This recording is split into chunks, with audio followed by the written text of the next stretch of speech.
Welcome back to B.I.A. Firearms with yours truly, Joshua Block. And today we are going to go over Week 4's assignment for FTT 122. I have 3 things to discuss and go over. And we're going to go in order. The first thing we need to discuss is the term stopping power. That term is often used in the firearms industry. However, there is mathematical formulas to calculate stopping power. But the question was, is there? But I'm going to go ahead and put an end to that question by telling you, yes. But there's multiple, because there is not one single thing that you can use mathematically to determine stopping power.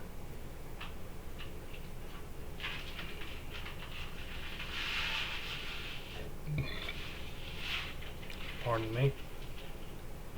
Alright, now back to the multiple mathematical formulas. You have to take in everything in order to understand stopping power.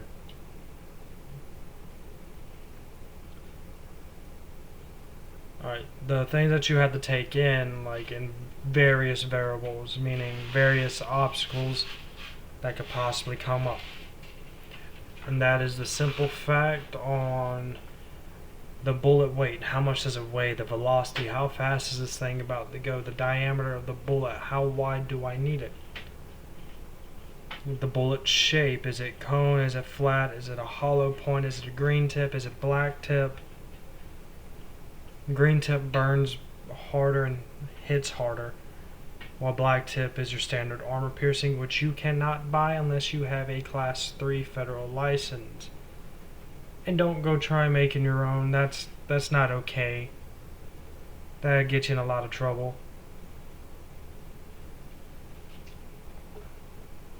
The most well known is the Hatcher relative stopping power formula. And that one considers factors like the momentum, the bullet frontal area, and the bullet type, because everything depends on the type of round you use. You're not going to damage, basically, let's say, not going to damage a tank with a handgun. You're going to use a firearm designated to stopping said tank, like a 50 caliber recoilless rifle with a sabot round just to pierce the armor, or just a 50 cal in general. Most anti-material rifles, depending on the round they're using, can pierce armor. The second thing is, according to research you conducted, do you agree with the formulas that may exist? Why or why not? If you do not know, how would you define stopping power? Sadly, I'm not going to disagree with them. So you won't be hearing me define stopping power, because I do believe in the simple fact of using several mathematical formulas to define said stopping power. Because you can't just rely on one thing alone and expect it to be able to stop. What if it doesn't work? I'm not going to preach to you that I'm a mathematician, because I'm not. Gun math is weird. It is very weird. You have to take in multiple things into effect. Versus if I wanted a perfect square, the Pythagorean theorem, a squared plus b squared equals c squared, your basic algebra, x equals y over pi, something like that. I suck at math. I do. We all have our strong points. We all have our weak points. But to answer that question, I agree with all the formulas, because they are needed to define stopping power. Because as I said in the previous questions, I accounted for everything that could possibly deteriorate or advance the stopping power. Everything you have to take into account. That will cover my second question. The last and final question is, has modern ballistic science altered the way this term and concept can be measured? If so, how?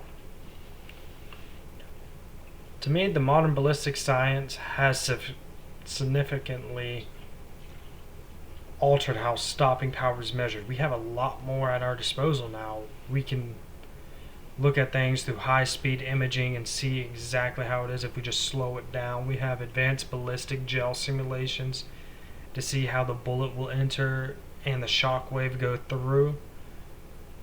And even more, we have ballistic gel dummies that are loaded with organs, fake blood, fake bone to substitute a human body to see how the human body will handle it. Which helps us with analysis of tissue interaction, like this little black dot on my hoodie right here that you see. That could be a gunshot wound right there. That could be probably a 22 9mm.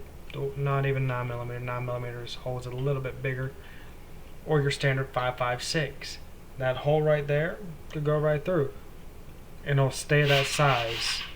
But due to a ripple effect and the pressure and shock wave,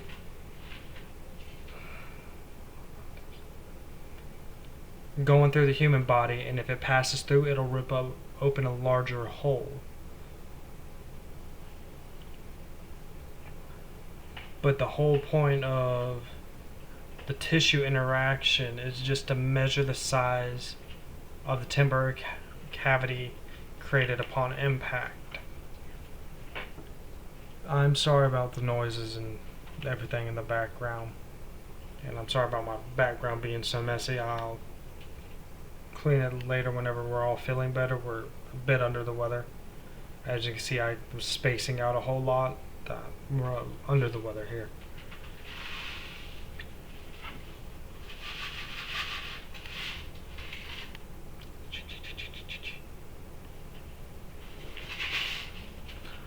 But that's all I have to say on FTT 122 week 4 for SDI again.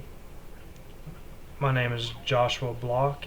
It is March 2nd, 2025, and currently 5:30 p.m. where I am. But feel free to message me in the comments. Tell me what you would like to know next time, or what I could work on to do better. I'm open to criticism. I'm here to help inform y'all and also learn and be able to reciprocate what I've learned. So please feel free to comment and everything. But that's all I have for today, and as I said, this is FTT 122 week 4's assignment. I can't wait to see y'all same time next week.